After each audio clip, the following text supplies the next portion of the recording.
에베소서 5장 15절부터 21절 말씀까지 제가 봉독을 해드리도록 하겠습니다. 그런즉 너희가 어떻게 행할지를 자세히 주의하여 지혜 없는 자 같이 하지 말고 오직 지혜 있는 자 같이 하여 세월을 아끼라. 때가 악하니라. 그러므로 어리석은 자가 되지 말고 오직 주의 뜻이 무엇인가 이해하라.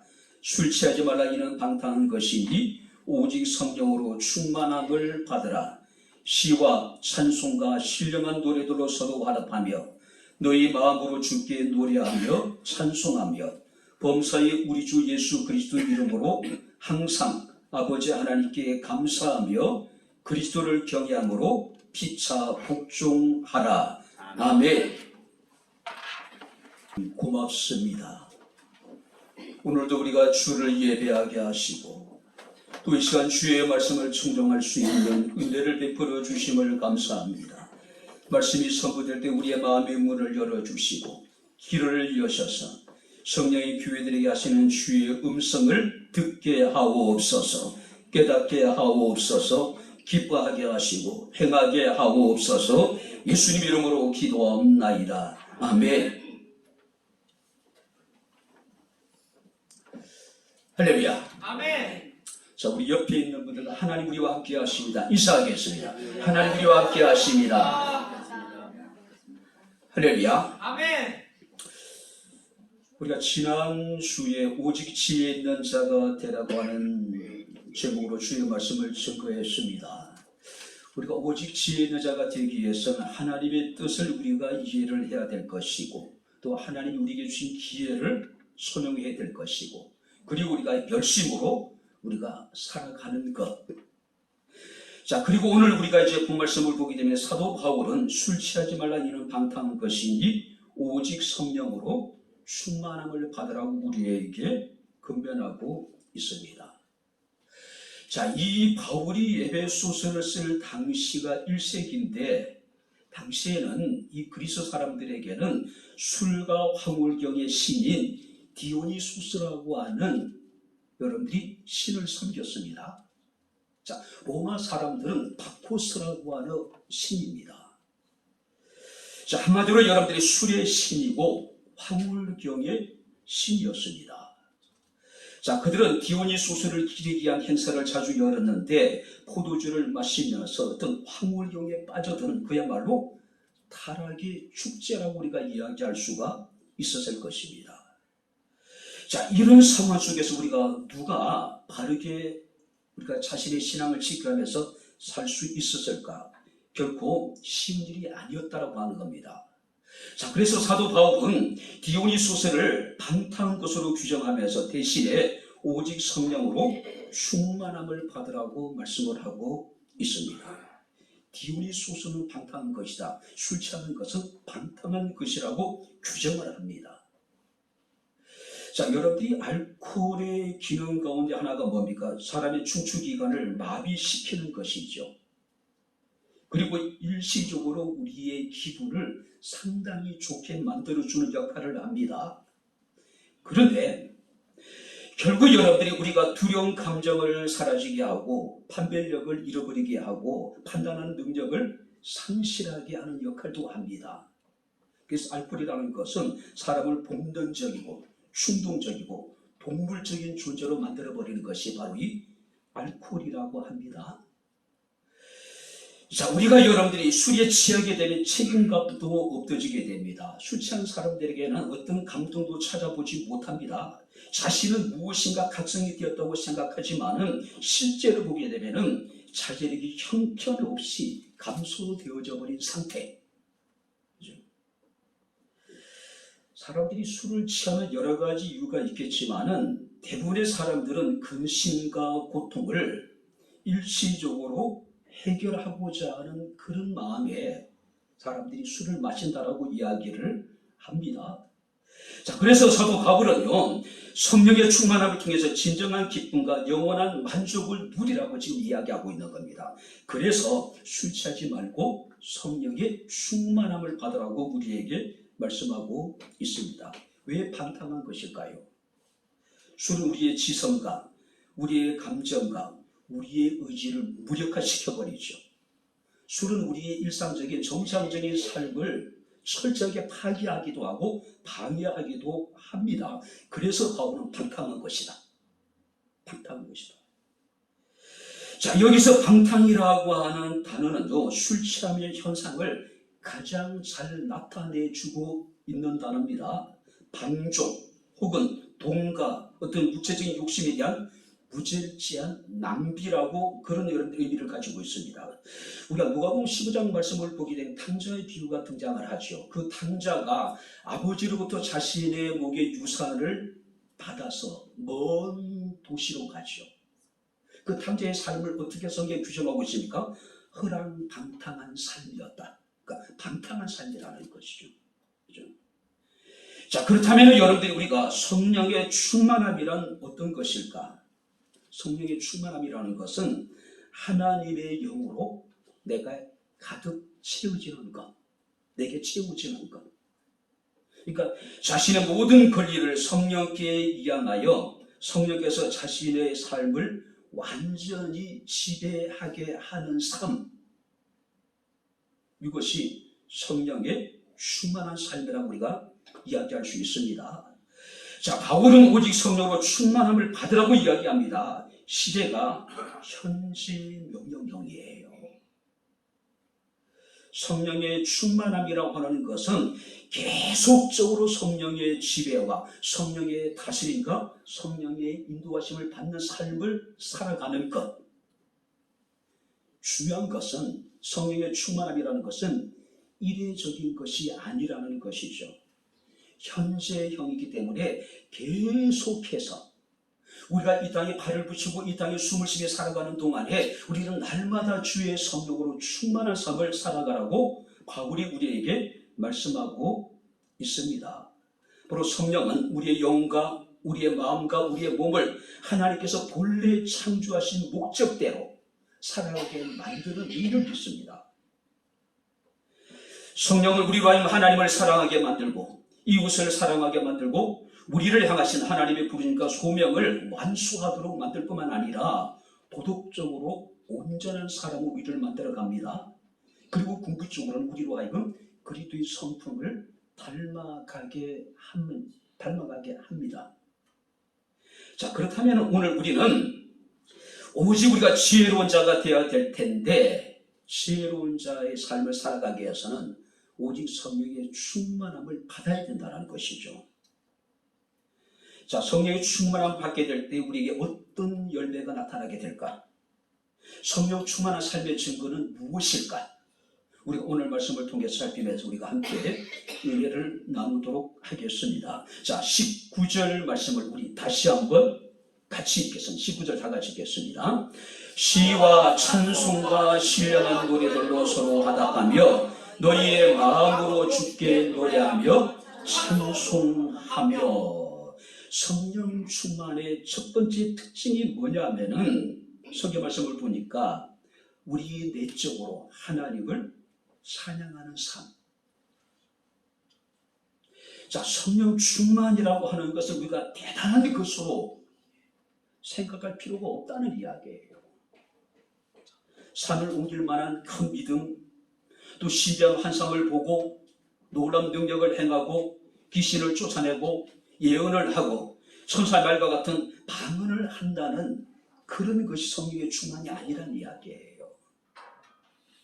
이것은 성령 충만의 여러분들이 결과로 나타나는 열매이지 이것이 성령 충만은 아니란 이야기예요. 바울은 19절에 우리에게 이르기를 시와 찬송과 신령한 노래들로 서로 화답하며 마음으로 주께 노래하며 찬송하는 삶이 성령 충만한 삶이란 이야기예요. 여러분들이 술에 취한 사람들의 모습을 보면 대부분 비슷비슷합니다. 대부분 여러분들이 술을 좋아하는 사람들은 1차, 2차, 3차 거기다가 노래방까지 가기도 하지요.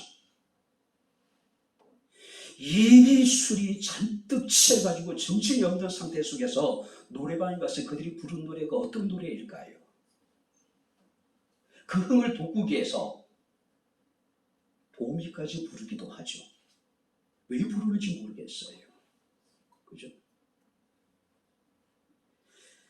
자, 술에 취한 사람도 노래방에 가서 자기가 좋아하는 노래를 부릅니다. 미친듯이 소리를 높입니다. 반면에 여러분들이 성령 충만한 사람들은 새 노래를 부른대요. 신령한 노래를 부른다라고 성경에 말씀을 하고 있습니다.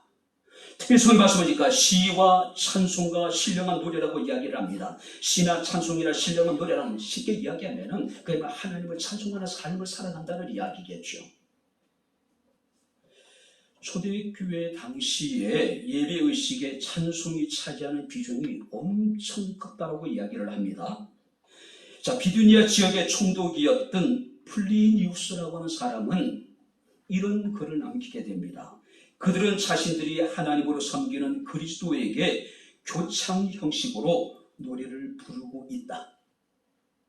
그러니까 당시 이단의 기수로 이단으로 여겨졌던 그리스도인의 집회를 참석해 보니까 그 집회의 특징이 뭐냐면은 자신들이 섬기는 하나님을 바로 교창 형식으로 노래를 부르고 있다. 그러니까 돌아가면서. 어거스틴은 이런 이야기합니다. 그리스도인은 머리끝에서 발끝까지 할렐루야이어야 한다. 할렐루야. 아멘. 머리서부터 발끝까지 할렐루야여야 한다라고 이야기하고 있는 겁니다.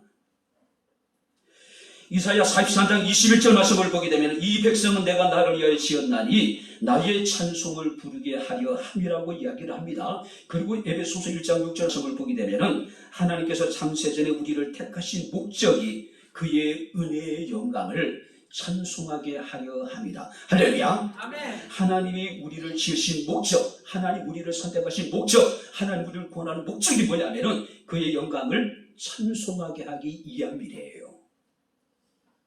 이것이 성령에 충만한 사람들의 모습이에요. 2차 세계대전 후에 독일의 한 간호사가 혀암으로 혀를 절단하는 수술을 하게 되었다고 합니다. 자, 수술을 집도하는 의사가 그 간호사에게 수술 전에 마지막으로 하고 싶은 이야기가 있습니까? 라고 물었습니다. 간호사는 머뭇거림도 없이 하나님께 감사합니다.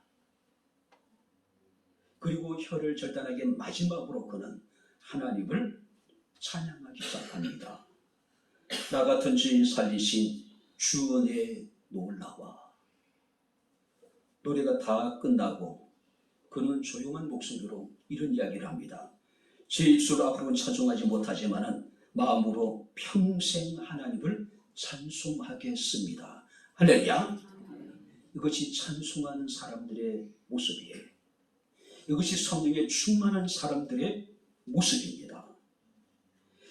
자, 그래서 이브리서 13장 15절 말씀을 보게 되면은 그러므로 우리는 예수로 말미암아 항상 찬송의 제사를 하나님께 드리자. 한번 따라해 보시기 바랍니다. 항상 찬송의 제사를 하나님께 드리자. 할렐루야. 아멘. 찬송의 제사. 그냥 불러 제끼는 노래가 아닙니다.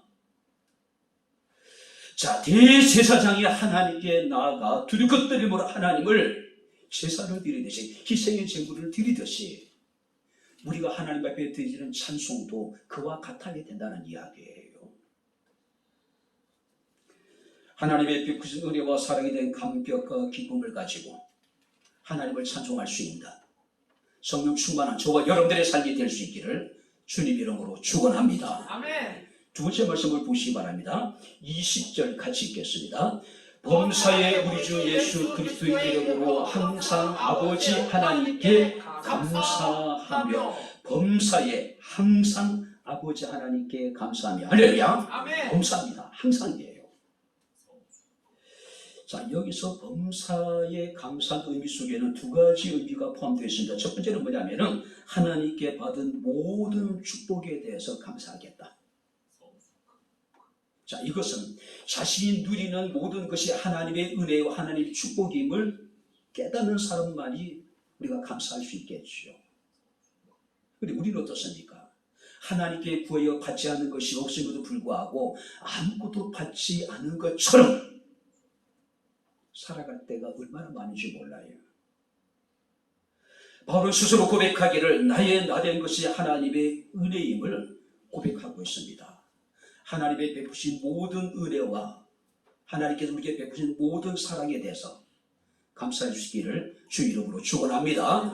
뿐만 아니라 여기서 범사라고 하는 것은 우리 인생에 겪을 수 있는 모든 인생의 희로애락에 대해서 감사하겠다.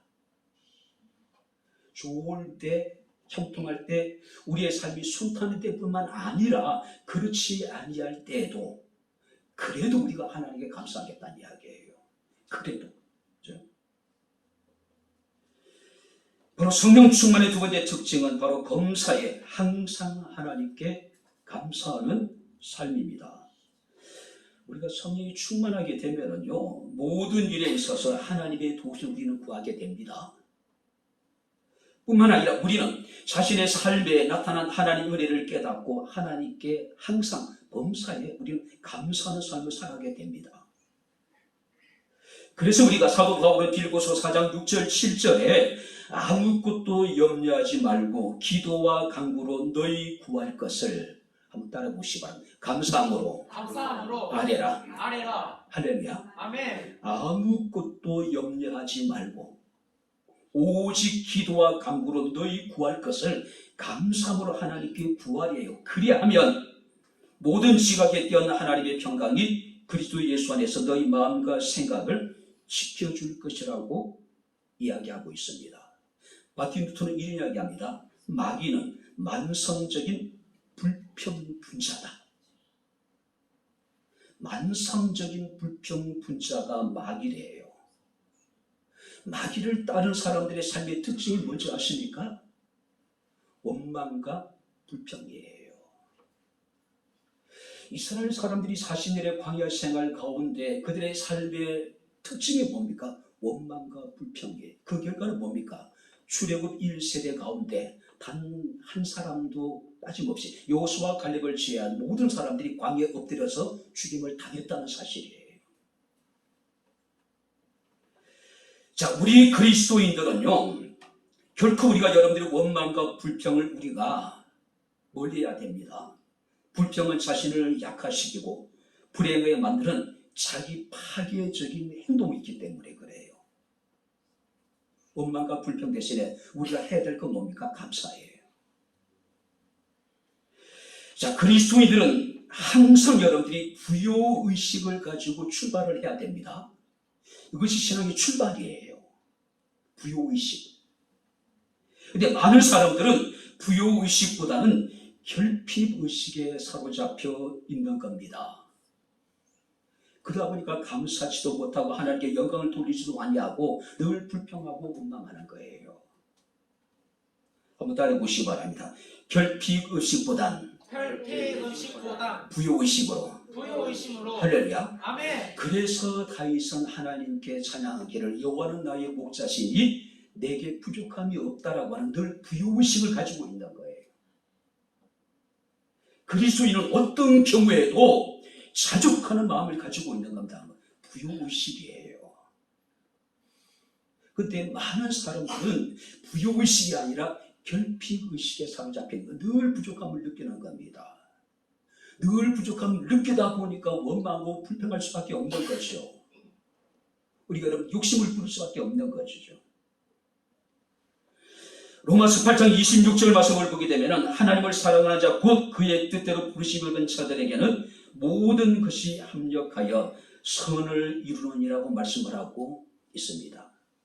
범사에 감사할 이유가 바로 여기에 있는 거예요. 당장은 어렵고 힘들지 모르지만은 궁극적으로 하나님께서 우리에게 유익이 되게 하시고 선이 되게 하시고 우리를 부유하게 하실 것이기에 감사할 수 있는 것이죠.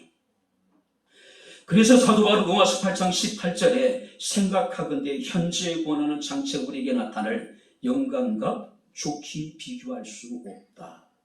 현재의 상황을 보고 좌절하고 절망하고 원망하고 불평하는 것이 아니라 이것조차도 궁극적으로 우리에게 유익이 되게 하시는 하나님을 바라보면서 범사에 감사하는 겁니다.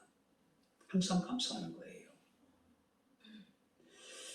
여러분들이 송명희 시를 아마 기억하시는 분들이 많이 계실 겁니다. 태어나면서부터 뇌성소아마비로 한 번도 정상적인 삶을 살아가지 못했던 그야말로 불행한 여인이죠. 태어나면서부터 뇌성마비로 온몸이 비비 꼬입니다. 자기 스스로는 아무것도 할 수 없는 불행한 여인입니다. 인터뷰를 하는 모습을 봤습니다. 말을 한마디 할 때마다 온몸을 비틀어요. 그가 말 한마디 할 때마다 거의 죽다가 살아나는 것 같은 그런 고통을 겪으면서 말을 이어나가더라고요. 그야말로 심각한 중증 장애를 가지고 있는 그런 여인입니다. 근데 그는 수많은 시를 통해서 많은 어려움을 겪고 환난을 겪고 고난을 겪는 사람들에게 평안을 주고 위로를 주고 희망을 전합니다. 송명희 시인의 시 가운데 나라고 하는 여러분들이 시가 있습니다. 물론 CCM으로 여러분들 우리가 많이 불려지기도 했고요. 가사를 여러분들에게 소개해드리겠습니다. 나 가진 재물 없으나 나 남이 가진 지식이 없으나 나 남에게 있는 건강이 있지 못하나 나 남이 없는 것 있으니 나 남이 못 보는 것 보았고 나 남이 듣지 못하는 음성 들었고 나 남이 받지 못한 사랑을 받았고 나 남이 모르는 것 깨달았다고 이야기합니다. 그가 노래하는 하나님은 공평하신 하나님. 도대체 남들이 가진 모든 것 가운데 그가 가진 것은 살아 숨쉬는 그 외에는 아무것도 없어요. 그럼에도 불구하고 그는 하나님을 찬양합니다. 하나님께 감사합니다. 공평하신 하나님을요. 공평하신 하나님. 성령 충만한 사람은 어떤 경우에도 하나님을 찬양합니다. 성령 충만한 사람들은 범사에 항상 하나님께 감사합니다. 하지만 술 취한 사람들의 모습을 보면 어떻습니까? 욕하고 원망하고 불평하고 다투기를 좋아하고. 사도 바울은 데살로니가전서 5장 16절 17절에 항상 기뻐하라 쉬지 말고 기도하라 범사에 감사하라 이는 그리스도 예수 안에서 너희를 향하신 하나님의 뜻이라고 말씀하고 있습니다. 한번 따라해 보시기 바랍니다. 항상 감사하라. 범사에 감사하라. 할렐루야. 아멘. 이것이 성령 충만한 사람의 삶의 모습이에요. 그죠? 성령 충만하게 하면은 먼저 내적으로 우리가 하나님을 찬양하게 됩니다. 그리고 성령 충만하게 되면 우리는 하나님께 대하여 범사에 항상 감사하게 된다는 이야기죠. 마지막으로 세 번째, 성령 충만하게 될 때 우리에게 어떤 은혜가 나타나게 될까요? 자, 21절을 다시 한번 읽겠습니다. 그리스도를 경외함으로 피차 복종하라. 자, 피차에 복종하랍니다. 이 복종이라는 것은 아래쪽에 자신을 두다. 아래쪽에. 누군가의 권위를 인정하고 그 사람 아래에 자기 자신을 기꺼이 낮추는 것. 바로 이런 낮아짐에 여러분이 가장 좋은 본을 보신 분이 누굽니까? 예수 그리스도잖아요. 빌립보서 2장 5절 8절 말씀을 보게 되면 너희 안에 이 마음을 품으라고 이야기합니다. 어떤 마음입니까? 곧 그리스도 예수의 마음이라고 이야기합니다. 그는 근본 하나님의 본체시나 하나님과 동등됨을 취할 것으로 여기지 아니하시고 오히려 자기를 비워 종의 형체를 가지사 사람들과 같이 되셨고 사람의 모양으로 나타나사 자기를 낮추시고 죽기까지 복종하셨으니 십자가에 죽으시니라. 하나님의 본체이셨던 예수 그리스도가 자기를 비우셔서 종의 형체를 가지시고 사람의 형상을 가지시고 이 땅에 내려오셨답니다. 그가 자기를 낮추시고 십자가에 죽기까지 하나님의 뜻에 복종했대요. 근데 중요한 것은요, 그리스도를 경외함으로 피차에 서로 복종하는 삶을 살아라. 경외라고 하는 것은 존경보다 더 강한 의미의 의무감입니다. 우리가 서로 여러분들이 피차에 복종하는 삶을 살아야 되는데 강요에 의해 가지고 물리적인 힘에 여러분들에 의해서가 아니라 하나님의 명령에 순종하는 마음으로 서로가 서로에게 피차에 복종하는 삶을 살아라. 그러니까 서로가 서로에 대해서 섬기는 삶을 살아라는 이야기예요. 서로에게. 어느 공동체이건 간에 우월감과 교만한 마음에 사로잡힌 사람들이 존재합니다. 이런 사람들은요, 교회를 분열시키기도 하고 공동체를 파괴하는 역할을 하기도 합니다. 아주 오래전에 제가 우리 교인이 한 분이 분식집을 개업을 한 적이 있습니다. 적지 않는 이제 신방대원들을 모시고 이제 가서 개업 예배를 제가 이제 인도를 했습니다. 본문이 이사야 65장 13절부터 16절 말씀입니다. 아직까지 잊어버리질 않아요. 종에게 주어지는 하나님의 복입니다. 내 종은 먹을 것이다. 내 종은 마실 것이다. 내 종은 기뻐할 것이다. 내 종은 마음이 즐겁고 노래하게 될 것이다.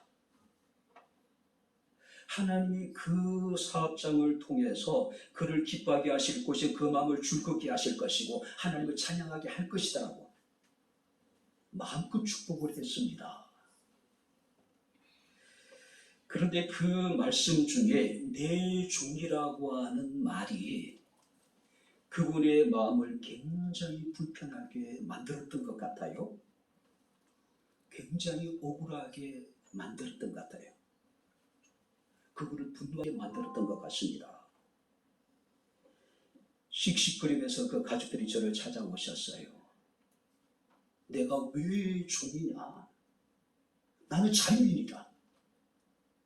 왜 자기를 종으로 칭하냐고. 와, 제가 지금까지 많은 일들을 경험해봤지만 상당히 황당했던 여러분들이 경험이었습니다.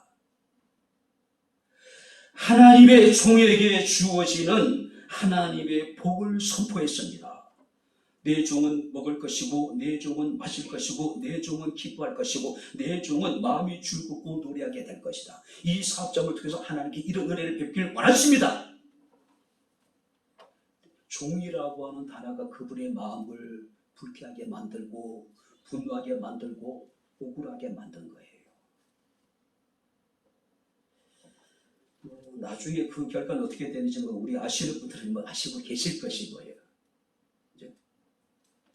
자, 내가 그리스도의 종됨을 불편하게 여기고 내가 그리스도의 종됨에 대해서 억울하고 분노하는 사람들이 그리스도를 경외할 수 있을까요? 이런 마음을 가진 사람들이 피차에 복종하는 삶을 살 수가 있을까요? 절대 불가능하지요. 그죠? 마더 테레사 수녀는 이런 말을 즐겨했습니다. 저는 아무것도 아닙니다. 자, 그가 노벨 평화상을 수상했을 때도 그의 연설 가운데 똑같은 말을 합니다. 저는 아무것도 아닙니다. 그는 자기 자신을 많은 사람들에게 나는 하나님의 손에 들려진 작은 몽땅 연필이라고 이야기를 합니다. 마더 테레사가 캘커타에 버려진 수많은 사람들을 돌보지 않아요. 고름을 여름 빨아내기도 하고 그들의 몸을 씻기기도 하고. 그런데 마더 테레사에게도 마음에 들지 않는 사람이 있어요. 그의 마음을 불쾌하는 사람이 있습니다. 그래서 늘 하나님께 기도했대요. 저를 도우셔서 저 사람 앞에서도 미소를 띠며 웃을 수 있는 마음의 여유를 주옵소서. 억지로라도 웃으면서 그를 돌보고 그를 씻기고 그의 상처를 치유하니까 일이 힘들지 않다는 이야기입니다. 자, 마더 테레사가 자기를 돕는 사람들을 뽑을 때 세 가지 기준이 있다 그래요. 첫 번째가 뭐냐면 잘 웃는 사람. 마더 테레사가 했던 일은 가장 낮은 곳에서 가장 어렵고 힘든 사람들을 돌보는 일을 하잖아요. 그런 일을 하기 위해서는 일단은 잘 웃는 사람, 두 번째는 잘 먹는 사람, 세 번째는 어디서나 잠을 잘 자는 사람. 근데 여러분들이 맞는 것 같아요. 아니, 여러분들이 봉사하는 사람들이 인상을 찌그러고 있거나 봉사하는 사람들이 제대로 먹지 못하고 잠을 제대로 못하면 신경이 예민해지게 될 것이고, 제대로 된 봉사가 가능할까요? 불가능하잖아요. 일단은 잘 웃어야 되고 잘 먹어야 되고 어디서나 잠을 잘 충분히 자게 될 때에 우리가 컨디션이 좋게 되겠죠. 그죠? 자기도 행복할 수 있을 것이고 다른 사람 행복하게 만들 수 있을 것이고 어려움도 잘 견뎌낼 것이고 다른 사람 위로할 수 있을 것이고 다른 사람을 잘 돌볼 수가 있을 것이라는 것이죠. 인간의 본성은요, 복종하기를 싫어합니다. 사람들은 늘 누구보다도 자기 자신이 높아지고자 하는 교만한 마음을 가지고 있는 것이 사실입니다. 우리가 여러분들이 불법에 대해서는 우리가 분별을 해야 되겠죠. 부정한 것에 대한 우리가 여러분들이 판단을 해야 되겠죠. 우리가 사람들에 대해서 무조건 맹종하셔는 안 되겠지만은 하나님께서 우리에게 허락하신 합법적인 관계 안에서는 우리는 서로가 서로에게 피차에 복종하는, 섬기고 살아가는 그런 삶을 살아가야 된다는 이야기예요. 사도 바울은 빌고서 2장 2절 4절 말씀을 보게 되면 마음을 같이하여 같은 사랑을 가지고 뜻을 합하여 한 마음을 품어 아무 일에든지 다툼이나 허영으로 하지 말고 오직 겸손한 마음으로 각각 자기보다 남을 낮게 여기고, 다른 사람을 자기보다 나은 존재로 여길 때 우리가 서로가 피차에 복종할 수 있겠죠. 갈라디아서 5장 13절 말씀을 보게 되면 형제들아 너희가 자유를 위하여 부르심을 받았으나 그러나 그 자유로 육체의 기회를 삼지 말고, 한번 따라해 보시기 바랍니다. 오직 사랑으로 서로 중노릇하라. 할렐루야. 피차에 복종하라고 이야기를 합니다. 남을 나보다 나은 존재로 인정을 하래요. 그리하게 될 때에 우리는 사랑으로 서로에게 중노릇할 수가 있는 겁니다. 서로 사랑으로 중노릇하라는 거예요. 우리가 그리스도의 종이라고 이야기하면 우리는 하나님의 종이라고 이야기를 합니다. 근데 그 종됨에 대해서 불쾌하고 억울하고 분노하는 사람이 있는가 하면은 오히려 성경 우리에게 뭐라고 하니까 하나님의 종이 아니라 너희는 피차에 서로 사랑으로 종노릇하래. 사람의 종이 되라는 이야기예요. 더 내려가서 더 겸손한 마음으로. 에베소서 여러분들이 5장 2절 말씀부터 6장에 보게 되면은 아내와 남편에 대해서 서로가 피차에 종노릇하고 자녀와 부모의 관계 속에서 서로가 서로에게 복종하고 종과 상전의 관계 속에서 서로가 서로에게 복종하고, 어떤 의미입니까? 의무와 책임을 다하라. 남편은 아내에게, 아내는 남편에게, 부모는 자녀에게, 자녀들은 부모에게, 상전은 종에게, 종은 상전에게 자신의 책임과 복무를 다하라는 이야기예요. 이걸 복종이라고 표현하고 있는 겁니다. 오직 사랑으로 서로 종노릇하라. 피차에 복종하라. 이런 아름다운 사랑의 관계가 우리 백향목 교회 가운데 함께할 수 있기를 주님 이름으로 축원합니다. 이제 말씀을 마치겠습니다. 마틴 로이드 존스라고 하는 목사님은 그런 말씀을 합니다. 성령 충만은 참된 그리스도의 삶을 위한 필수적이며 성령 충만은 참된 예배 행위의 필수적이라고 이야기를 합니다.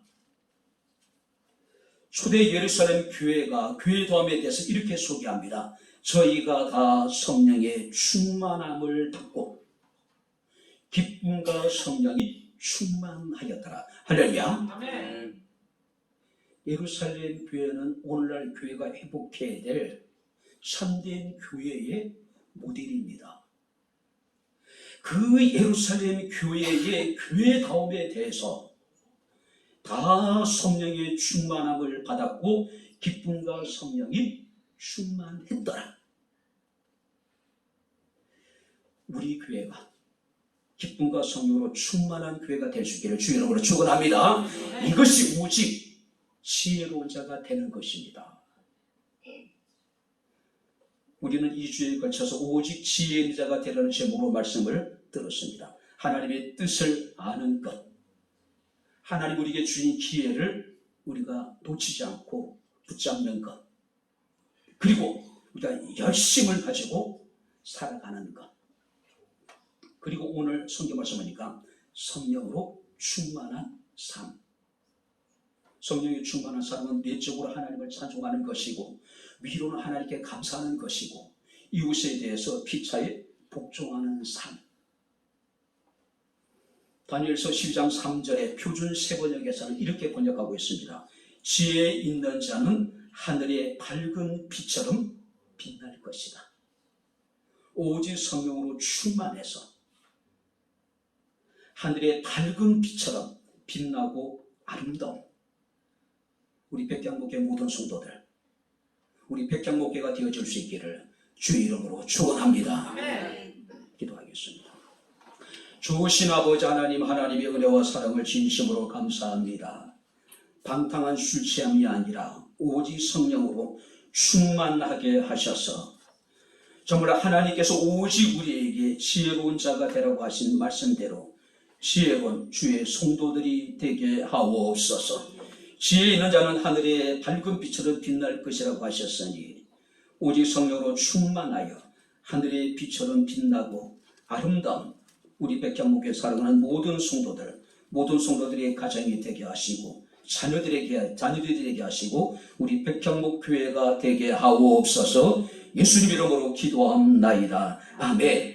이제는 우리 주 예수 그리스도의 은혜와 하나님의 크신 사랑과 성령님의 교통교제의 제 충만 역사 인도하시니 오직 성령으로 충만한 삶을 살아가기를 원하는 백향목교회 사랑하는 모든 성도들 머리머리 위에 저들의 가정과 직장과 사업장과 이 교회와 이 나라 이 민족 위에 지금부터 영원토록 함께 있을지어다.